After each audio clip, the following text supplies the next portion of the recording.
1,50,000 members in practice in a population of 130 crores plus.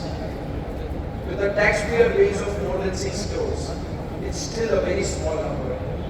The question is, do we still want to keep competing for the same pie within India, or do you want to look outward, looking at the sheer size of the profession? And therefore, at the Institute, there have been a lot of attempts that have been made. Because today, you may like it or not, yes, it's good to be a proprietor and have your own independence. But when you're going to scale global opportunities, size matters, scale matters. People don't want to work only with an individual, but they want to work with an organization.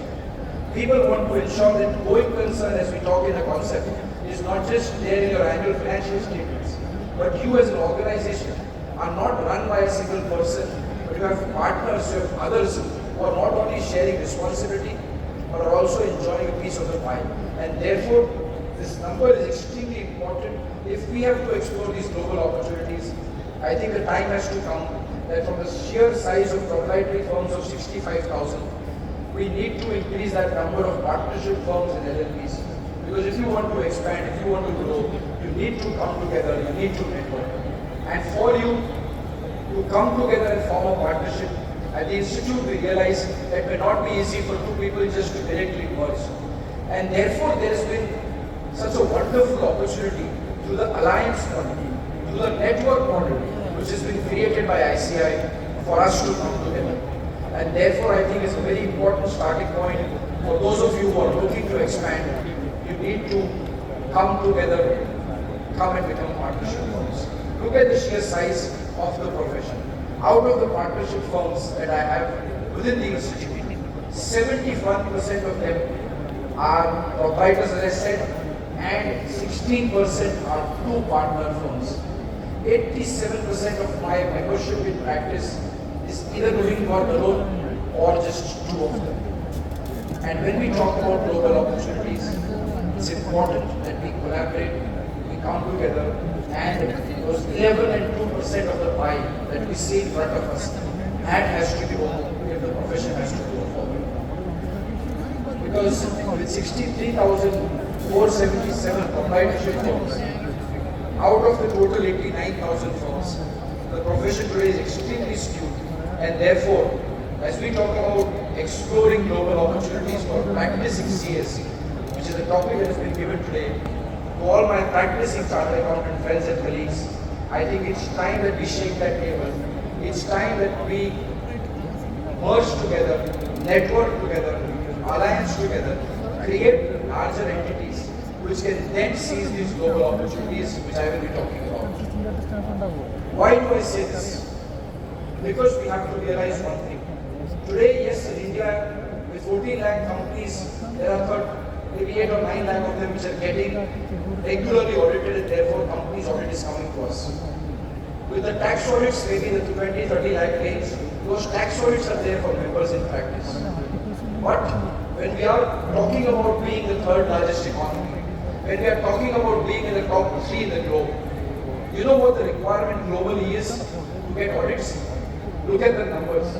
In Malaysia, if your employee count is below 5, your assets are below 0.3 million, and your turnover is below 0.1 million, you're not compulsorily required to get your accounts audited.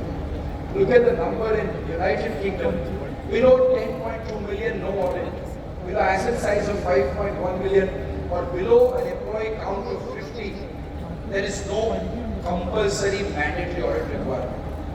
And therefore, I think we all as a profession have to understand that yes, while in India, the Institute has been working hard, and of course because of the cultural risks that we have, there are tax audits, there are company audits, but there are accounting bodies and there are accountants in the world. In UK, in Australia, similar number by Chartered Accountant Australia and New Zealand. So in a country of Australia of a sheer size of 3 to 4 crores, there too there are 3 lakh chartered accountants. And a country of 140 crore, we feel we are too many. There, the audit requirement is not there for every entity. Yet, every chartered accountant is able to get work. And it is because of the sheer realization of the fact, which I want to draw home to each one of you today, that as we practice, we have to move forward from the compliance era to the quality and value era. You have to realize value for your clients. You have to ensure. Ask yourself the question, what am I in the business of? What am I in the profession of? And my simple answer to that is, we are all in the business of only one thing. And that is, if you are in manufacturing, you are making a good. If you are in trading, you are buying and selling something. But for us, we only have one thing to sell. And that, ladies and gentlemen, is our time. We are in the business of selling our time. And only if you realize the value of our time, we are able to charge for our time, we will then be able to, of course, meet with this global scenario. What is therefore the current state of play? Having seen the state of play of India, what is the global scenario? We are all aware there are 7 continents, 195 countries, 162 global accounting bodies that are there. In India, we have just one accounting body, and of course, this was the members' statistics are old. But the question is, when there are so many accounting bodies globally, when the accounting profession is so widespread, how do I explore opportunities abroad? And the answer, my friend, is very simple. Look at the numbers. Today, when you go internationally, I represent India at a forum in IFAC. I also sit on the board of the Confederation of Asia Pacific Accountants. And you know what? The first agenda item in all of these meetings is, how do you make the accounting profession attractive? How do you attract students to chartered accountancy or CPA profession? Globally, United States, UK, Australia, or any Western country, they are all struggling to get new enrollments in the course. We are actually seeing a decline in students joining the course. But we don't need to talk about GCCs here or global capacity centers.